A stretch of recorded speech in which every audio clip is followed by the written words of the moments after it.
Hi everyone, welcome to the official YouTube channel of Nyay Academy, where we promise you to provide quality content for UPSC, Law and Commerce. Today's video will be on communication. This video will be helpful for those students जो UGC NET Paper 1 या SEBI General के लिए prepare कर रहे हैं. You will find questions on topics related to communication such as process, types, barriers, and 7 C's. So stay tuned to get clear understanding of all these terms. Let's start with the meaning of communication. Dictionary meaning है transferring or conveying of meaning.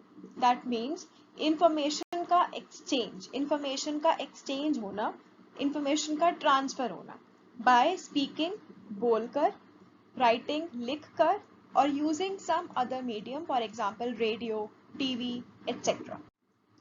So what is communication process then? जब sender अपने message को अपने words में encode करके एक proper channel के through receiver को भेजता है और रिसीवर अपनी लैंग्वेज में अपनी अंडरस्टैंडिंग के थ्रू उस मैसेज को डिकोड कर इंफॉर्मेशन को समझता है and then appropriate feedback provide करेगा sender.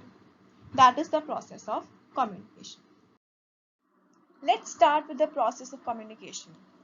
Communication is a dynamic process जो कि स्टार्ट कब होगा? When the sender conceptualize the ideas कि उसे क्या मैसेज देना है, उसे वो कॉन्सेप्चुलाइज करके एक प्रॉपर चैनल के थ्रू रिसीवर तक पहुंचाएगा.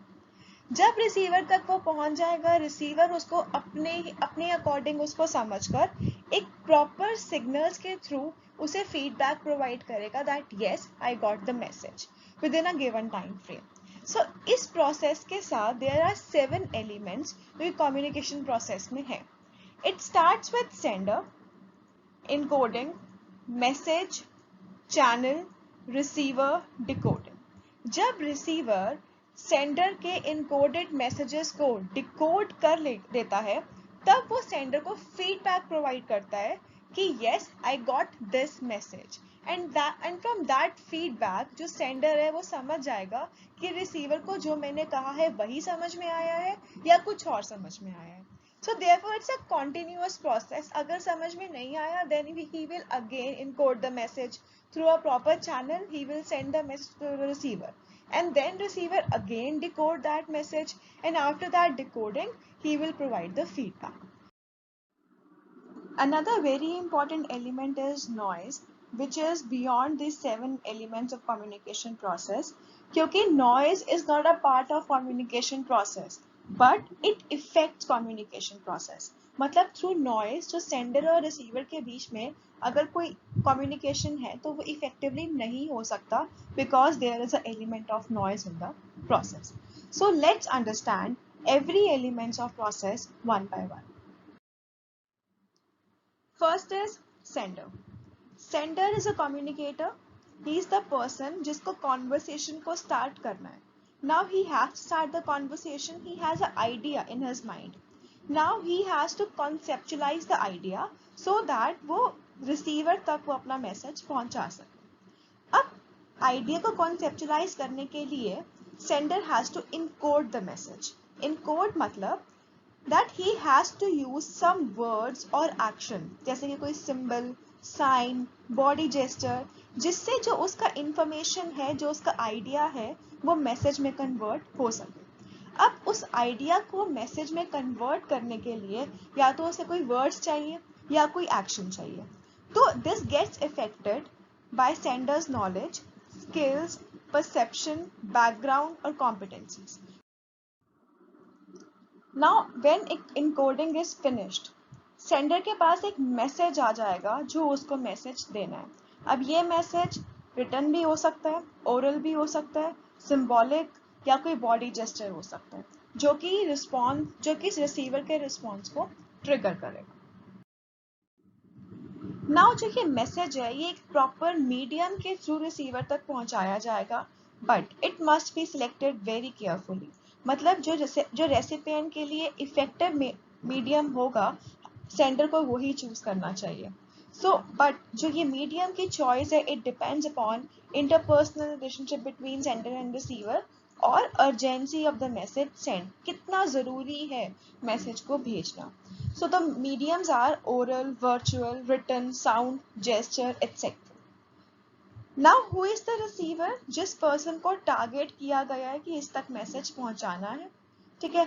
अब रिसीवर का काम ये है कि उसको बिल्कुल अटेंटिवली उस कम्युनिकेशन को सुनना है सो दैट जो इफेक्टिवली कम्युनिकेशन है वो उस तक पहुंच पाए. बट जो रिसीवर कितना डिकोड कर सकता है उसी के अकॉर्डिंग ही उस तक कम्युनिकेशन पहुंचेगा. अब रिसीवर की knowledge on that subject matter, experience, trust और रिलेशनशिप विद सेंडर, ये सब फैक्टर्स डिपेंड करते हैं कि वो उस मैसेज को कैसे डिकोड करता है. Now decoding. In this element जो रिसीवर है वो एक्चुअली सेंडर के मैसेज को इंटरप्रेट करता है और समझने की कोशिश करता है इन अ बेस्ट पॉसिबल मैनर. अब इफेक्टिव कम्युनिकेशन तभी होगा जब सेंडर ने जैसे मैसेज को ट्रांसफर करना चाहा, जो मीनिंग सेंडर का था वही मीनिंग जो रिसीवर ने डिकोड करा.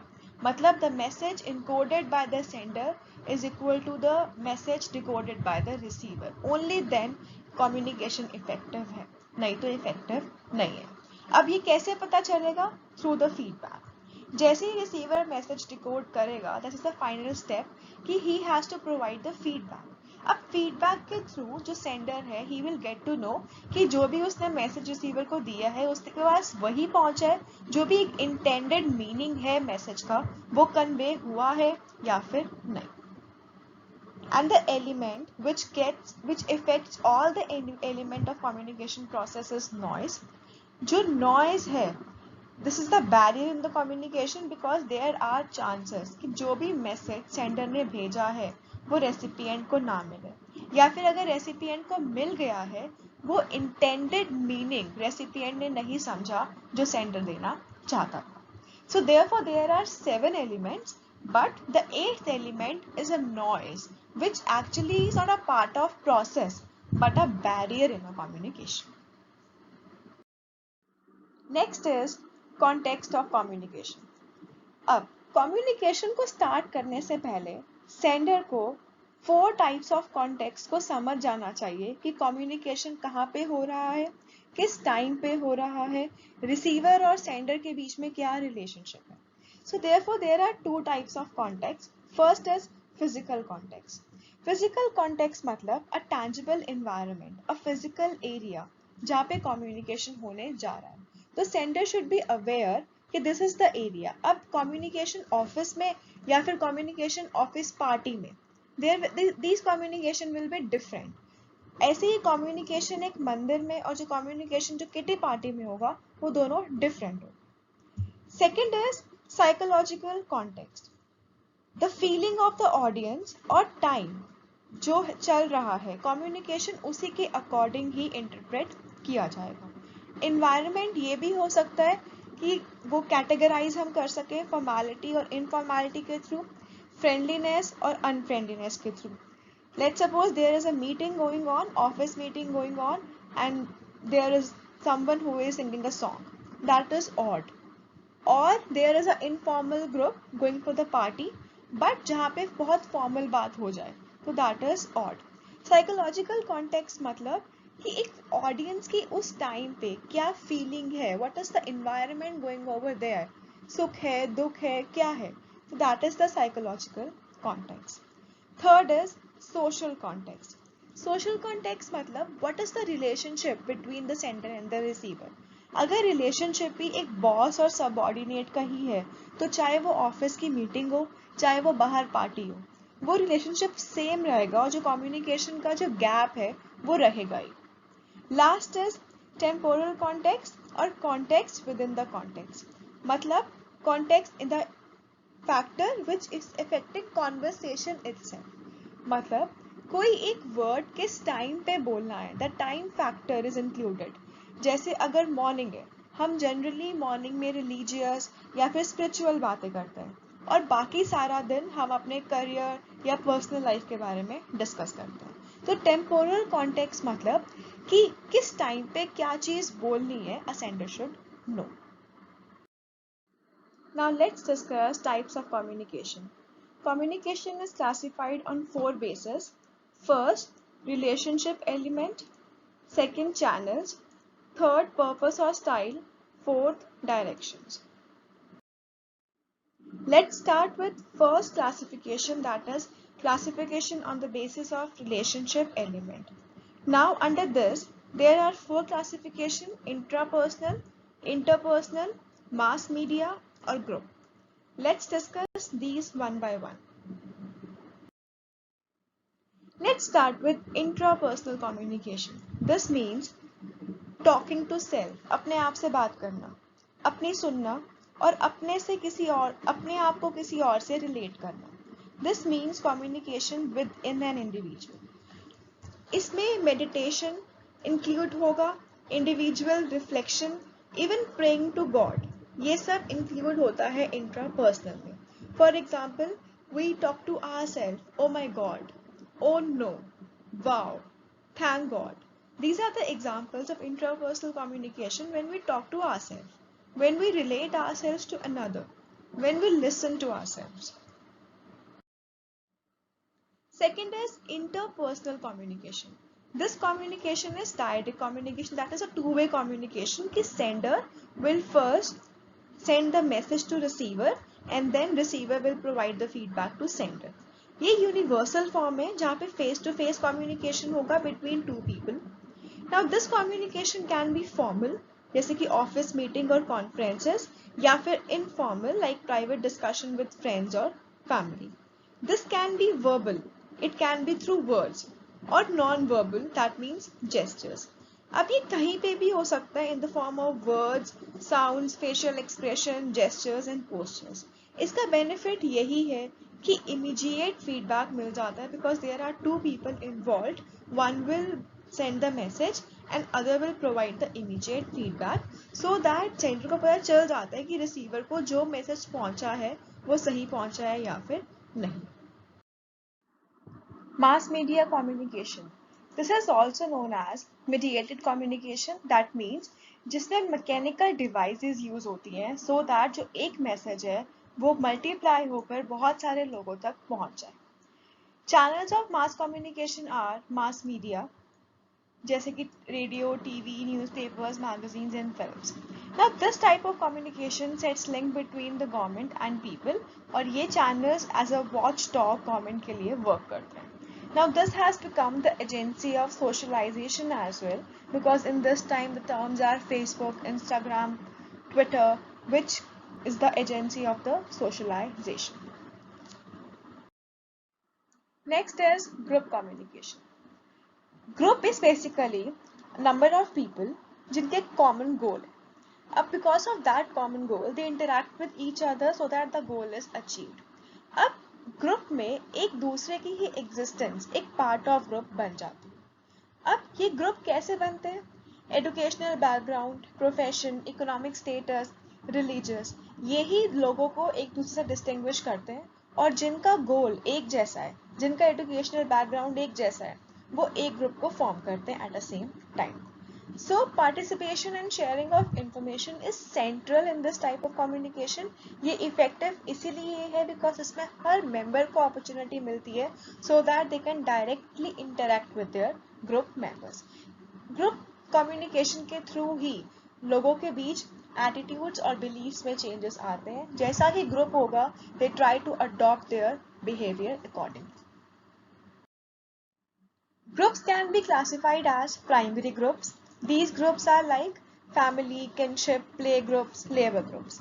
Secondary groups, formal, impersonal and status relationship groups, like a group of subordinates, group of all the laborers, group of employees. Then statistical, demographic area, like if there is an area, there is a society, the people of that society will form a group. Social association groups, a group on voluntary basis. Another classification of communication is on the basis of channels. Now this can be verbal or non-verbal. Verbal means through words. Words can be written or it is oral. Non verbal means जहाँ पे words use नहीं होते but कोई symbol, sign, gesture use होगा, उसे हम बोलते हैं kinesics. Now the verbal communication is the type of communication जहाँ पे words का इस्तेमाल होगा, जहाँ पे words use होंगे मैसेज को डिजाइन करने के लिए या मैसेज को इंटरप्रेट करने के लिए. वर्बल कम्युनिकेशन ओरल भी हो सकता है और रिटन भी हो सकता है, बट जो मेन पॉइंट हमें वर्बल कम्युनिकेशन में नोट करना चाहिए वो है, फर्स्ट इज KISS, मतलब जो भी मैसेज है उसे शॉर्ट एंड सिंपल रखो. Keep it short and simple. The question can be asked on the full form of KISS, that means keep it short and simple. Next is empathetic, मतलब एक feeling, it should have a emotions. अगर कोई right message आपको deliver करना है तो it should be empathetic. Let's start with oral communication.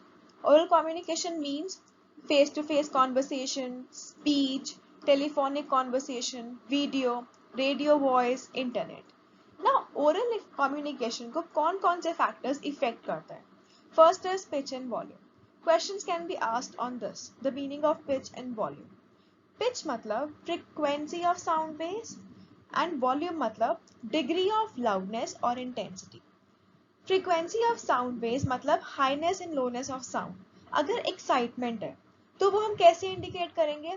High pitch से. लेकिन वॉल्यूम डिपेंड किसके ऊपर करेगा? Proximity and number of people. अगर लोग बहुत सारे हैं और बहुत दूरी पे हैं तो वॉल्यूम ज्यादा करनी पड़ेगी, हमें अपनी आवाज को वॉल्यूम को बढ़ाना पड़ेगा. लेकिन अगर लोग बिल्कुल आसपास ही हैं और बहुत कम लोग हैं तो कम वॉल्यूम पे भी काम चल जाएगा. Volume is measured in decibels. Next is rate. Rate means speed at which words are delivered. कितनी जल्दी words को बोला जा रहा है. अगर voice rhythmic और regular है तो sound confident बनती है. लेकिन अगर speech irregular है, अटक अटक के कोई speaker बोल रहा है करके, तो that is an uncertainty and the receiver will get bored. Receiver में bore हो जाएगा और एक uncertainty reflect करेगा उसकी speech में. So therefore, while communicating orally, two factors need to be considered very carefully, pitch and volume, and the other one is rate. On the other hand, there is a written communication. This means when we write signs and symbols, या तो print करके या खुद लिख कर, ताकि हम receiver तक अपनी बात को पहुंचा सकें, so that we can communicate. अगर हम अपने written communication में कुछ pictures, graphs और ऐड कर दें तो वो रिटन कम्युनिकेशन को और कॉम्प्लीमेंट कर सकता है, रिसीवर को और अच्छे से समझ में आ सकता है. अगर हम कुछ फिगर्स, ग्राफ, चार्ट्स ये सब ऐड कर दें तो. अब अगर राइटिंग स्किल अच्छी है, style, knowledge of grammar, presentation अच्छा है तो वो मैसेज की क्वालिटी को और इन्हांस कर सकता है. Let's suppose a receiver gets a message on a neat and clean paper with proper graphs, charts, with a good presentation. तो रिसीवर को ज्यादा जल्दी समझ में आएगा. और अगर उसके पास एक डर्टी सा क्रश्ड पेपर सिर्फ एक लेमैन लैंग्वेज में लिखा हुआ भेज देंगे, रिसीवर को वो कम समझ में आएगा. So the modes of the communication can B email, letter, memo, report, circulars, posters, and newsletters. So the things we need to keep in mind for effective written communication is कि writing skills, style, knowledge, presentation ये सब अच्छा होना चाहिए और written communication के साथ साथ pictures, graphs भी होने चाहिए. Another type is non-verbal communication. This is the communication through wordless messages. मतलब action speak louder than words. कुछ वर्ड्स के थ्रू एक्सप्रेस नहीं है बट जो एक्शंस हैं वो ही सब बता रहे हैं कि कम्युनिकेशन क्या है. It is a communication through gesture, sign, symbol. Now elements of non verbal communication. First is appearance of speaker and surrounding. Clothing, hair style, neatness of speaker and the ambience जहाँ पे communication किया जा रहा है. That means room lighting and decor etcetera. Another is body language, facial expression, gesture, posture of the speaker or the receiver. Sounds include voice tone, volume, pitch, speech rate. इन सब से effect होगा communication and that is a non-verbal communication. अगर body language, अगर gesture, facial expression, posture, speaker का बहुत अच्छा है जो रिसीवर है they will feel confident to listen to him. Another classification is on the basis of purpose and style, and that is formal and informal. In formal communication, official information is passed through proper channel and which is predefined. मतलब channels predefined है और proper एक organization के अंदर एक proper hierarchy है जो maintain करनी है. That is a hierarchy of superiors and subordinates. अगर कोई एक flow of information है, let's suppose कोई circular है, कोई notice है, वो जाएगा superior से subordinate तक. लेकिन अगर कुछ फीडबैक है वो जाएगा सबऑर्डिनेट से सुपीरियर तक and that hierarchy needs to be maintained. ऐसा नहीं है कि कोई भी हायरार्की को मिस करके we can go to the upper levels. So there need to be a proper chain of command which needs to be followed. Employees are bound to follow the formal communication channels जब वो अपनी duties को perform कर रहे हैं. On the other hand, informal communication is a multi dimensional. कोई particular dimension set नहीं है कि इसी डायमेंशन के अंदर ही होगा. दो ये भी ऑर्गेनाइजेशन में ही होगा. फॉर्मल कम्युनिकेशन भी ऑर्गेनाइजेशन में ही है, इनफॉर्मल भी ऑर्गेनाइजेशन में है, लेकिन it is not bound by pre defined channels. अगर कुछ चैनल्स डिफाइंड नहीं है तो हम उसे क्या बोलते हैं? Informal communication. Now, informal communication में people interact with each other freely and they can talk about diverse range of topics जो कि बिल्कुल related होगा ही नहीं organization से. It can be or it cannot be, but generally it is on the general topic. Now, in the organization, the informal communication network is also known as a grapevine. It generally begins जहाँ पे employees have a social relations. Informal communication, it comes memos, meetings, conference, formal one-on-one, bulletin boards, handouts, letters, presentations, speech, notice board, organizational blogs, or emails from managers and leaders. And types of informal communication are gossip. Another one is single strand. In single strand, every person will communicate to the next in sequence. मतलब जो उसके बिल्कुल sequence में next में है वो उन्हीं से gossip करते हैं. In third is cluster. In cluster, there are more than one groups. Suppose I am a member of 3 to 4 informal groups.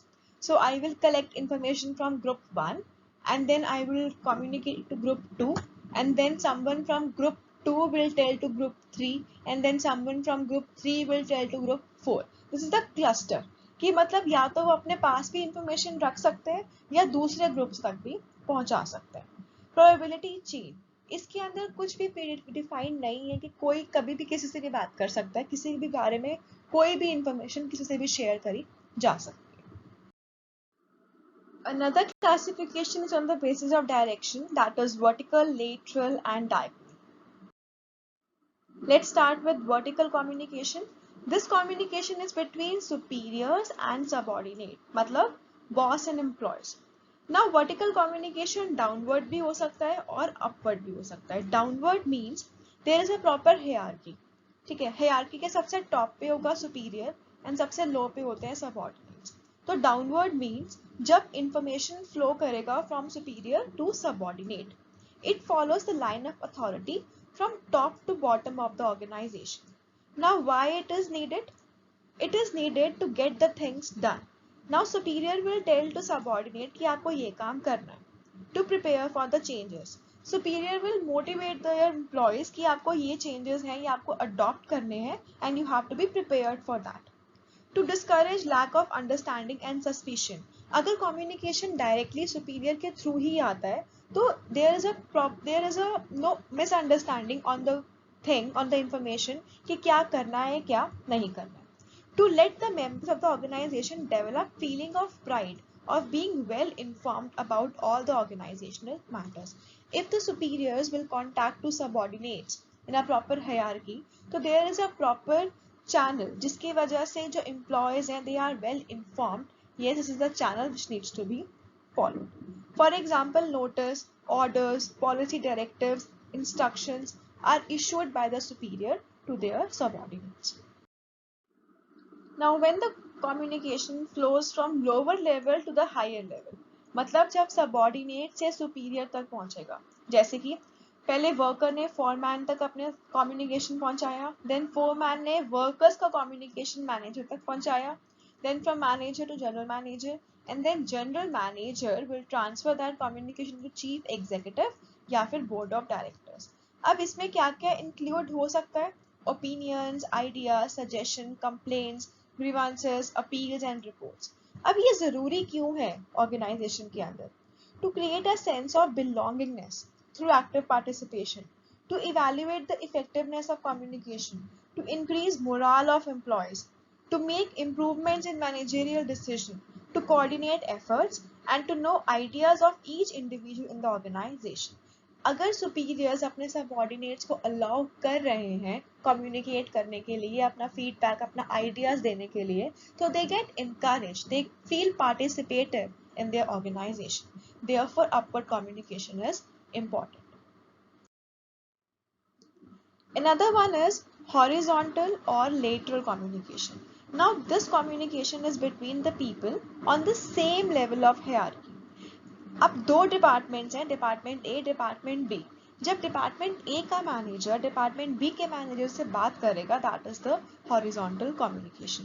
That means the inter departmental communication, communication between two departmental managers working at the same level of organization or among the subordinates working under one boss. ये भी हो सकता है एक boss के अंदर there are 3 to 4 employees and that 4 employees while communicate, this is known as horizontal communication. Now इसमें why it is necessary? Because in this communication जो managers होंगे same level पे, they can exchange information, they coordinate their activities without interfering with the higher level of management. अब this communication can be both formal or informal, oral or written. Next is diagonal communication. In diagonal communication, the people in the communication are neither in the same department nor in the same level. जैसे कि assistant marketing manager communicate करेगा accounting clerk से directly. ये है diagonal communication. अब ये communication organisational efficiency को बढ़ाता है बिकॉज इससे इंफॉर्मेशन स्पीडली डिपार्टमेंटल बैरियर्स को क्रॉस करके सब तक पहुंच जाती है। It facilitates in building relationships and bond. Let's understand communication networks now. Now, communication network is the pattern of direction in which the information flows in the organization. मतलब information कैसे organization में flow हो रही है, there is a proper pattern. Now, these patterns are of 5 types: chain, wheel, circle, Y, and star channel. Now, these channels can be informal or informal. Formal networks वो होंगे जहाँ पे proper line of authority follow होगी, और informal वो होंगे जहाँ पे communication free है. It is free to move in any direction.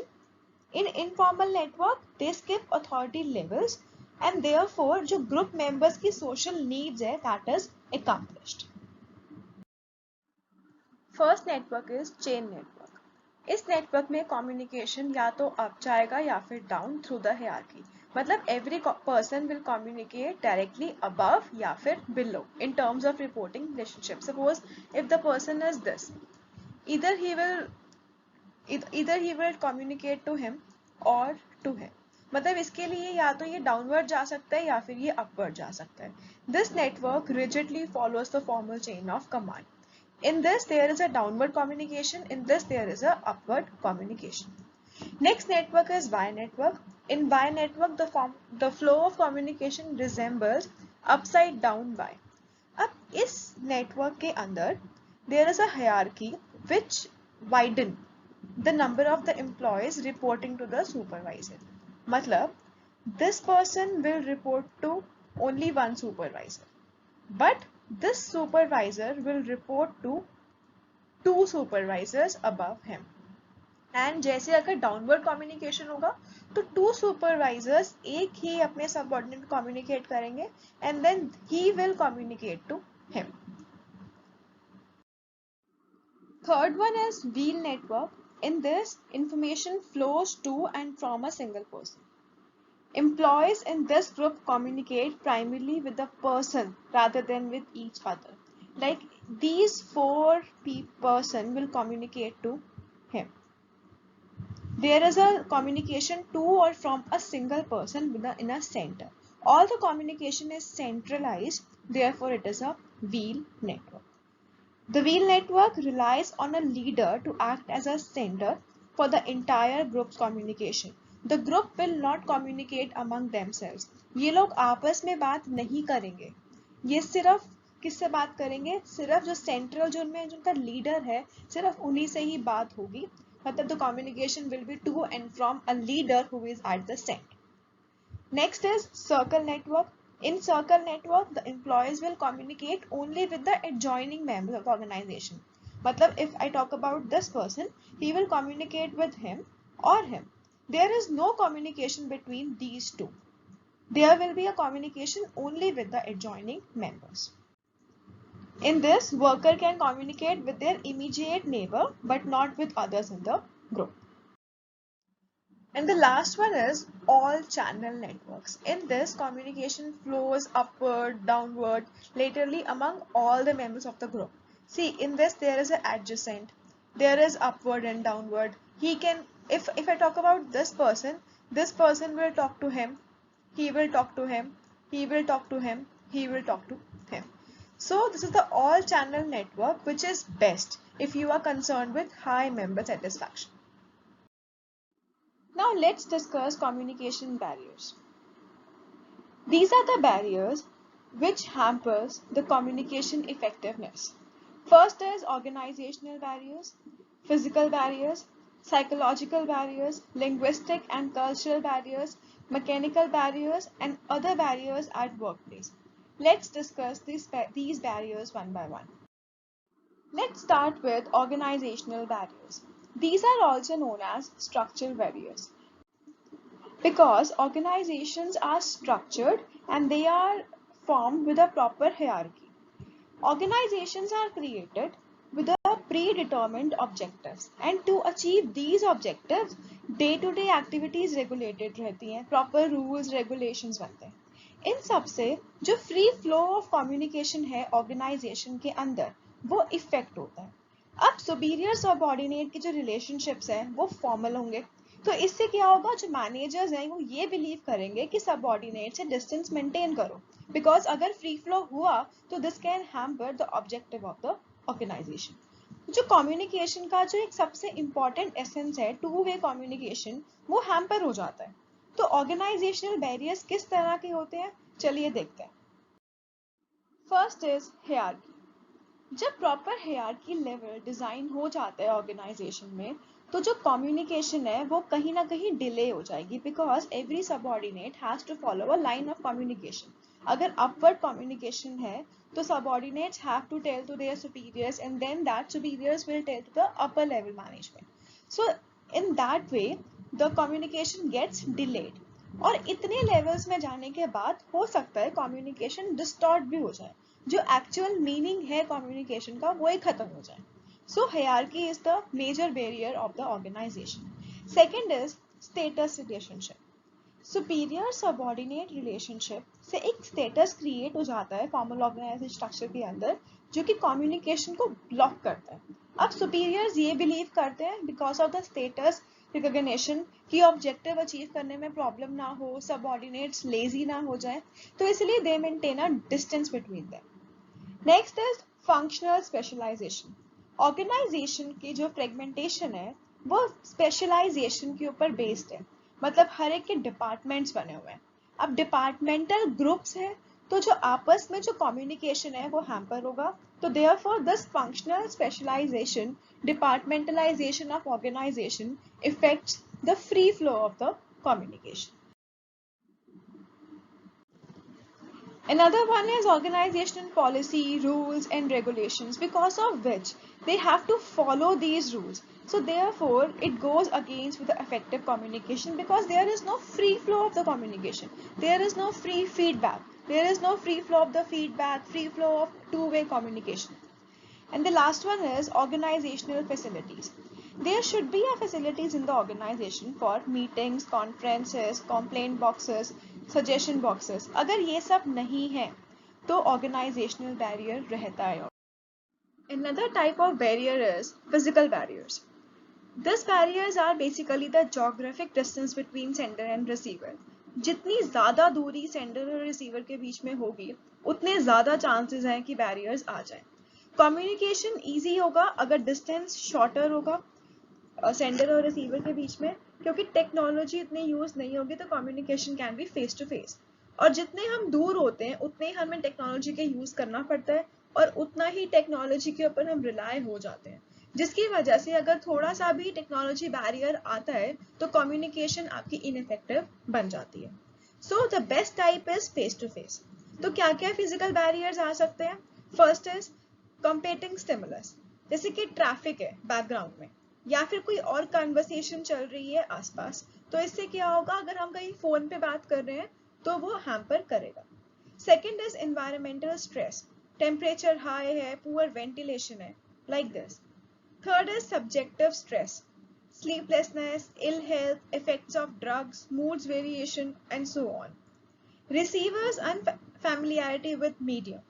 Like if we are going for a video call, but they don't know how to accept it, how to like operate it. So this is the barrier of the unfamiliarity with the medium कि अगर sender या receiver में से किसी को पता ही नहीं है कि ये वाला mode use कैसे करना है. So this causes physical barriers. Next is psychological barrier, and in this first is frame of reference, which means that every person has its own view of world. मतलब हर इंसान का तरीका अलग है दुनिया को देखने का, सिचुएशन को देखने का और एक इवेंट को देखने का। अब ये किसके ऊपर डिपेंड करता है कि what are his norms, values, beliefs and heredity. तो मतलब एक ही सिचुएशन होगी but different people will interpret that situation differently, so that is the psychological barrier. Another is self image, this is also closely related to frame of reference, which means कि लोग अपना point of view ही establish करते हैं और जो message होगा वो उस अपने अकॉर्डिंग इंटरप्रेट करेंगे, अपने सेल्फ कॉन्सेप्ट्स के अकॉर्डिंग उसे इंटरप्रेट कर देंगे। अब अगर वो मैसेज उनकी सेल्फ इमेज के लिए फेवरेबल है तो दे विल रिस्पॉन्ड फेवरेबल, लेकिन अगर वो उनकी सेल्फ इमेज को थ्रेट कर रहा है तो they will reject those messages. Another one is stereotyping, it emerges from ego. ये एक बैरियर बन जाता है because many people believe that they already know the message and they ignore it. It is a stereotype कि हाँ ये this is the person and this belongs to this group, तो obviously इसका मैसेज तो यही होगा, so इसलिए वो मैसेज को ध्यान से सुनते ही नहीं है, तो it's a psychological barrier. Next is field of experience. This barrier occurs जब field of experience sender और receiver का same नहीं है तो there will be different in their experience and so there will be difference in their level of communication. Another one is cognitive dissonance. The word cognitive means thinking and dissonance means conflict. So this means conflicts in thinking is a barrier.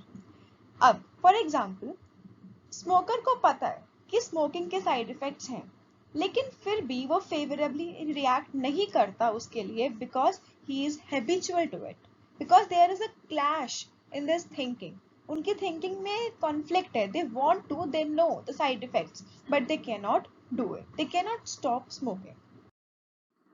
Another one is defensiveness and fear.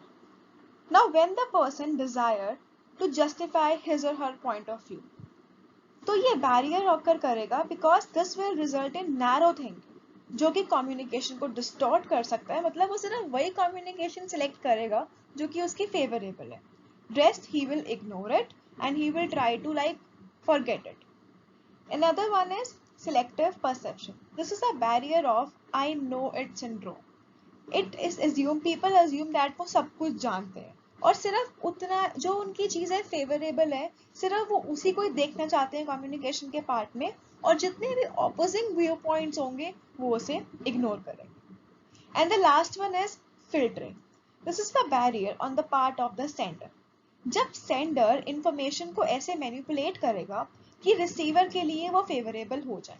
Now receiver feels like it is favourable but actually में वो communication क्या है, the real intent of the communication is not disclose to the receiver.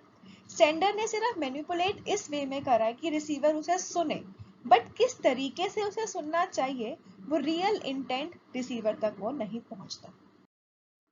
Another barrier is linguistic and cultural barriers. These barriers are based on language and cultural differences, and because of these differences, the communication becomes ineffective. First is semantic barrier. Now, this barrier occurs when there is a word used, and the individual from different culture will interpret the meaning of this word differently. So, therefore, there will इसके साथ कोई common meaning नहीं आएगा. Different जो culture के लोग होंगे वो इसका डिफरेंट मीनिंग निकालेंगे और स्पीच के बाद कोई एक कॉमन मीनिंग निकल कर नहीं आ पाएगा. Second is high context and low context. High context culture वो होते हैं जहाँ पे बिना कुछ कहे बहुत कुछ कह दिया जाता है. That relies heavily on non verbal communication, जैसे कि India, Japan and Saudi Arabia. अब जो कि इस कल्चर को समझते हैं वो ही इस कम्युनिकेशन को समझ पाएंगे, और जो इस कल्चरल से बिल्कुल अननोन है तो they will not be able to understand कि वो ग्रुप क्या कम्युनिकेट करना चाह रहा है. ऐसे ही लो कॉन्टेक्स्ट कल्चर में फ्यू वर्ड्स बोले जाते हैं जो कि डिपेंड करते हैं वर्ड्स के ऊपर. मतलब कुछ वर्ड से ही उनका बहुत स्ट्रॉन्ग मैसेज निकल जाता है, लेकिन जो उसी ग्रुप के लोग होंगे सिर्फ वही समझ पाएंगे. तो जो हाई कॉन्टेक्स्ट और लो कॉन्टेक्स्ट कल्चर्स के जो ग्रुप फॉर्म होते हैं वो विद इन अ ग्रुप तो समझ में आ जाएगा, लेकिन outside the group it is not able to understand कि what the guys are communicating among each other. Another barrier is a mechanical barrier. Basically, channel noise is a technical term which is used for this barrier. जैसे कि blur on TV screen, spread of ink on newspaper, telephone devices are inaudible, there is some disturbance in radio transmission. This can exist in both interpersonal and mass communication. ऐसा भी हो सकता है. Mechanical barriers हम कह सकते हैं cultural और सोशल इश्यूज को. लैंग्वेज, कस्टम्स, बिलीव्स, मोटिव्स और इलिटरेसी, ये सब भी मैकेनिकल बैरियर्स में आ सकते हैं. Because if a person is illiterate तो आप उसके साथ इफेक्टिवली कम्युनिकेट कर ही नहीं सकते. So these are the mechanical barriers. Apart from above mentioned barriers, there are some other barriers at workplace. For example, language. एक ही message है, but different person can interpret that message differently because of the language. Second is perceptual biasness. These are like stereotyping. Receiver already assume कर लेता है because ये person उस group से belong करता है, तो वो ऐसे ही बात करेगा, वो यही बोलेगा. तो इसीलिए जो रिसीवर है इट एक्चुअली अज्यूम्स इट, और जो रियलिटी है इन ट्रूथफुल मैनर वो उसको अवॉइड करता है. वो उसको देख नहीं पाता, वो समझ नहीं पाता कि एक्चुअली में सेंडर बोलना क्या चाह रहा है, because already he has some assumption in his mind. Third is impersonal relationships. Communication तब भी हैम्पर होगा जब कोई पास्ट एक्सपीरियंस रह चुका है कम्युनिकेटर के साथ. अगर अच्छा है तो कम्युनिकेशन अच्छा बिल्डअप होगा नेक्स्ट टाइम. अगर बुरा रहा है तो कम्युनिकेशन जो नेक्स्ट टाइम रहेगा वो बुरा ही रहेगा. So these are the factors these are the barriers which affect the communication. There is one more barrier, conceptual filters. The questions can be asked on this because it is more than a barrier, it adds to the quality of a message. मतलब ये barrier भी बन सकता है, but अगर इसको effectively use किया जाए तो ये मैसेज की क्वालिटी को इनहैंस भी कर सकता है. This is the barrier on the part of sender in the process of encoding. जब सेंडर अपने आइडिया को कॉन्सेप्चुलाइज करके उसे एक मैसेज में इनकोड करता है, उसमें ये वाला बैरियर ऐड होगा. There is a conceptual filter which he applies. अब हर इंडिविजुअल के कुछ साइकोलॉजिकल कैरेक्टरिस्टिक्स होते हैं. They have different communication skills, they have different knowledge of the topic, they have personality factors such as attitudes, values and interest. अगर तो conceptual filter एक बहुत beautifully apply किया जाए तो communication की जो quality है वो बहुत enhance हो सकती है. But अगर encoding process ही hamper हो जाए, sender is not that effective, उसका communication skill इतना अच्छा नहीं है, तो communication gets hampered. Next is overcoming barriers. Now, how to overcome the barriers which we have mentioned? First is observance. A person must possess sharp observing skills so that he can gain more and more knowledge and information from the speech speaker is delivering. Second is clarity and brevity. It is on the part of sender. जो message होगा वो draft simple words clearly message encode करना चाहिए ताकि जो उसका desired meaning है वो रिसीवर तक पहुंच पाए. Third is listening and understanding on the part of the receiver and the sender. On the part of the receiver, it's like a receiver should be alert and patient listener. He should understand and interpret the message जैसे वो बोला गया. और on the part of the speaker, अगर कभी कोई receiver feedback provide कर रहा है तो he should also listen empathetically. Next is emotional intelligence. A person should be emotionally aware कि उनकी audience क्या है. A speaker should know the audience और उनके emotional effect के according he should prepare his speech. Another one is self-efficiency. A speaker must have faith in himself and his capabilities that yes, he will achieve जो भी उसका objective है communication का, he will achieve and communicate effectively. Next is self-confidence. अगर self confidence है तो communication skills बहुत ज़्यादा इम्प्रूव हो जाती है and the receiver creates confidence among the speaker. Respectfulness. Whenever the speaker deliver a speech, he should address his audience with courtesy. He should respect them. He should respect their beliefs, values, opinions and ideas so that the communication becomes more effective. Next is non-verbal communication. हमने अभी पढ़ा था action speaks louder than the words. Facial expression, gestures, eye contact, posture speaker का बहुत matter करता है. Receiver को confidence मिलता है अगर जो speaker है वो काफी ज़्यादा उसके facial expressions बहुत ही ज़्यादा अगर effective हो तो.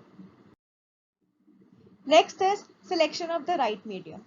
ऑडियंस को जानने के बाद जो भी चैनल उनको suitable रहता है वही मीडियम यूज करना चाहिए. For example, if the person is illiterate and we are communicating them through a written communication तो दैट इज रॉन्ग. उनके लिए oral communication channel is proper but written communication is inappropriate. Providing feedback. Every speaker needs to collect the feedback so that they should improve the communication in future. Communication हमेशा two way process रहेगा और ये continuous है. Speaker पहले sender will encode the message, receiver will decode. After decoding, they have to provide the feedback so that अगर कुछ भी clarity नहीं है तो sender दोबारा से message को encode कर सके. So with this we can overcome the barriers of the communication. At last, there are 7 C's of communication. This may come in your exam. What are the 7 C's of the communication? 7 C's are of the communication are the C's which helps in effective communication. मतलब with the help of this C जो आपका communication है वो effectively receiver तक पहुंच सकता है. First is completeness. The message must be complete. Message must be based on facts. और अगर कोई मैसेज मुश्किल है, कॉम्प्लेक्स है तो उसके लिए एडिशनल एक्सप्लेनेशन या एडिशनल इंफॉर्मेशन होनी चाहिए. अगर सब्जेक्ट्स में सब डिविजन हो तो वो मैसेज को और अच्छे से क्लैरिफाई कर सकता है so that a receiver can have a complete overview कि सेंडर ने उसे क्या कहा है. Second is concreteness. Concreteness means it should be a factual material. मतलब it should be supported with some research data and figures.